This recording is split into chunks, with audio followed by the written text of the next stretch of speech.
Is a U.S. senator pushing Ukraine to the negotiating table? Plus, is Ukraine's internal politics starting to fracture? I'm Paul, U.S. Army combat veteran. It's December 4th, 2023. This is your daily Ukraine update. Let's get into it. Okay, first we're taking a look at the combat map. There's not been any updates to the control map, but you can see, again, as we talked about yesterday, Russia operating at a lower overall pace of operations, just 56 combat engagements, overwhelmingly concentrated in and around Avdiivka and Bakhmut.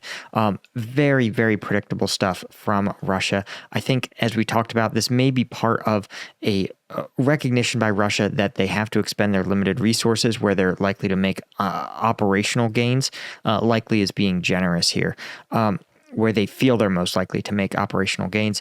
And it may also be a function simply of the weather hindering combat operations in many regions. And that they're concentrating in areas where small light infantry assaults can still achieve some level of combat effect. As we always discuss, right, Zaporizhzhia is just a different set of terrain. It's very open. It favors armored warfare, and that's why it was selected by Ukraine for its counteroffensive. But the problem is that when you have these sort of frigid, freezing, rainy conditions, that armor can't be supported, and it can become very vulnerable to infantry, drone strikes, that sort of thing, without adequate light infantry support, adequate cover. Remember, a lot of the fighting taking place in these windbreaks, but with the leaves off the trees, those windbreaks just don't offer quite the same protection that they had before. In addition to just fighting in the wet and cold is hard. I don't know what else to tell you guys. You know what else is hard, guys? Having the energy to make it through the holidays. That's why I wanted to talk real quick about Strike Gum. This is a veteran-owned company owned by yours truly, and this is a just superior energy drink alternative. It has 90 milligrams of caffeine in every single piece. That's as much as a Red Bull, as much as an Amp Energy. But unlike those sugary energy drinks, this has 0 sugar. It has 100 milligrams of alpha GPC to improve cognition, but at just 15 calories a piece, it won't destroy your holiday diets. Best of all, of course, 50% of the profits from this first production run are going to be donated to Ukrainian charities that help civilians who've been injured or displaced by the conflict. So thanks again to, check out your Strike Gum at strikegum.com. Link is in the description. We also have, of course, veteran and military discounts if you are interested. Okay, let's talk about what I thought was the real story here. First off, Vitali Klitschko, this is the mayor of Kiev, has become much more public in his challenging Zelensky politically. And he is saying that Ukraine could in some ways become like Russia if power becomes too centralized in the office of the president. Klitschko criticized Zelensky for neglecting the emergency shelters during Russian bombings, particularly in Kiev. Right. Zelensky, of course, ordered an audit that found that only 15% of Kiev's bomb shelters are usable and only 44% are actually freely accessible, meaning that the actual ability of the Ukrainian government to protect its citizens is limited. And a lot of people are going to sit there and say, oh, it's a sign of Ukrainian weakness. Listen, this is how democracies operate, right? This is how democracies stay honest. And if you don't have these public figures able to go out into the public sphere and say things like this, then the end state is, well, you just have to look to Russia to see the end state, where Putin is told almost delusionally incorrect information about the state of the war. It's not clear that anyone at the Kremlin has a real understanding of how the war is being prosecuted and what the Russian military is achieving. Which is itself extremely troubling. And the only way to counter that is to have these kind of democratic debates, right? Maybe Ukraine would benefit from fresh leadership with fresh eyes to address the war. There's a lot of different options, right?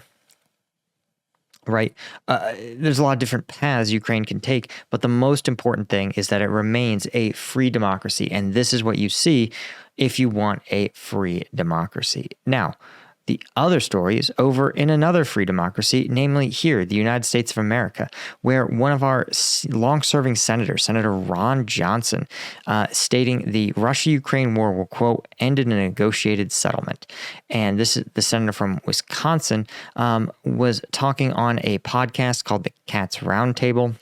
A radio show, because, when you're an 80-something-year-old senator, you've never heard of a podcast before in your life.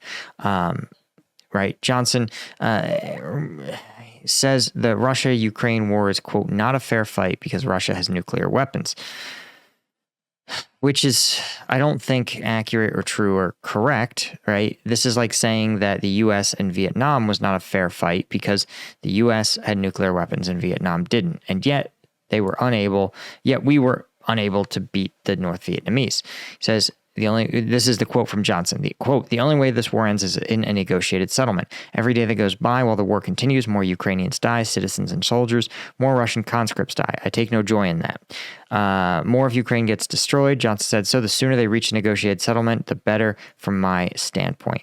Now, this is an acknowledgement. This is his way of pressuring the Ukrainians and signaling to the Russians, honestly, that at least some wings in the Republican Party are somewhat more pro-Russian. This is what Russia wants, because if you begin negotiations now, it's going to mean that the Russian troops are going to get to remain in large portions of their occupied region, right? That's, if Ukraine decides to end the war, Russia's conditions for that end will involve giving up no territory.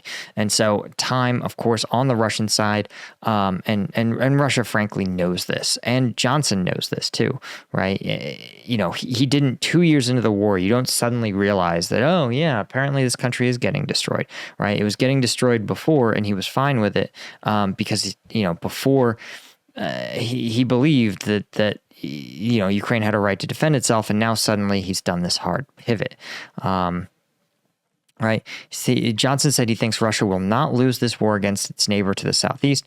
Wisconsin senator says he, quote, doesn't like that reality, but it's true. Now, he's previously served on the Senate Foreign Relations Committee as chair of Europe and Regional Security Cooperation Subcommittee, and has spent a lot of time in Ukraine. He also said he has, quote, nothing but contempt for Russian President Vladimir Putin, but he thinks, quote, Putin is not going to lose this war, right?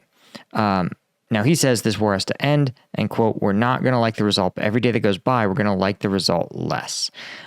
This, I think, is interesting. I don't think this part is correct.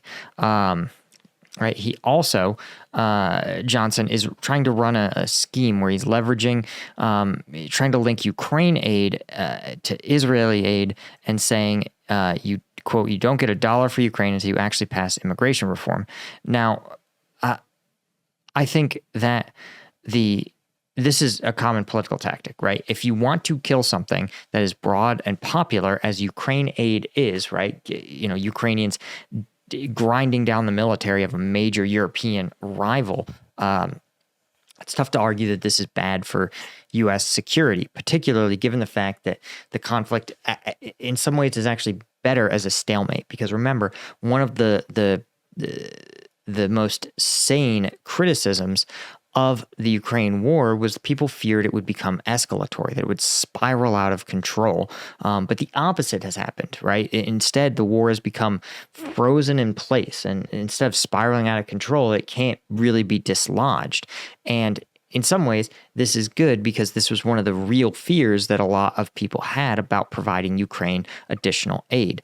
Now that those fears are found to totally not be realized, now the reality and the narrative among sort of pro-Russian sides pivots. And it pivots to look like this, right? That says, oh, it's actually good for Ukraine to cede a third of their country or 25% of their country or 20% of their country to Russia. This is a good thing. It stops this bad thing from happening. Which doesn't make any sense, right? They also are framing this narrative of, oh, Russia's going to win. Putin will never lose this war. Russia can't lose, which is just not true. The reason is because the same reason the U.S. lost Vietnam, the same reason the Soviets lost in Afghanistan. You don't need, it is possible to lose a war without necessarily getting kicked out of the territory, right? And so, the fact that you have someone like Ron Johnson who pretends to not know this is sort of preposterous, right? The man's been in the Senate longer than many of us have been alive. So to sit there and say, oh, well, this is how suddenly he has no concept of a war lost in political terms is sort of absurd. Again, I think this is a pro-Russian talking point, the idea that the Russian political system simply will not accept the loss of this conflict. But then the final trick, and this is one of the dirtiest tricks politicians play, but once you're aware of it, you'll see it everywhere, and that is linking issues, right? Polls are clear, both sides. People are support arming Ukraine. Polls are also much more mixed on Israeli aid, right? Because the Israelis don't seem to be exactly hurting for military gear at the moment. And the even more controversial is border reform, where basically for 30 years, the U.S. border has been something that's in need of reform. And I have my own cynical takes on this sort of thing, but basically, politically, there's no chance meaningful reform will happen, right? It hasn't happened in 2 generations. It won't happen now. And by taking something popular and meshing it with unpopular things, it makes it harder to pass. It makes it harder to take action on those issues, right? If they wanted to see Ukraine aid passed, if Ukraine aid was its own bill, it would be wildly popular. But if you link it to things like vague and obscure border security, whatever the hell that means, or immigration reform, which never amounts to anything, or more aid to Israel, who absolutely doesn't need aid because they're literally fighting someone who has homemade weapons. By linking it to these stupid issues, they're helping to delay, obfuscate, and reduce the probability that Ukraine will actually get the aid it needs. So these are very standard games. And, as discussed, in a democracy, I'm not going to sit there and tell you that there are a small number of unacceptable opinions, but generally those are things like we should destroy the democracy itself, right? But so yes, you want a diverse set of opinions, and you can be pro-Russian in the Senate. It's fine. Wisconsin voters put this dude in office, and they love the fact that he's so pro-Russian, but we should call a spade a spade. This isn't someone who's pro-Ukraine. The Ukrainian government, the Ukrainian voters are clear in their stance. They want Russia out of their country, right? They want this war to end, but they want it to end with their territorial integrity and sovereignty preserved. So anyway, guys, that is all I had for you. Hopefully you learned something about how to decode U.S. political nonsense. And as always, thanks to our Colonel tier members of CombatVetNews.com. Thanks to our Lieutenant tier members. Thanks to all the members of Combat Vet News. I couldn't do this without you guys. Thank you so much, and I'll see you in the next one. Cheers.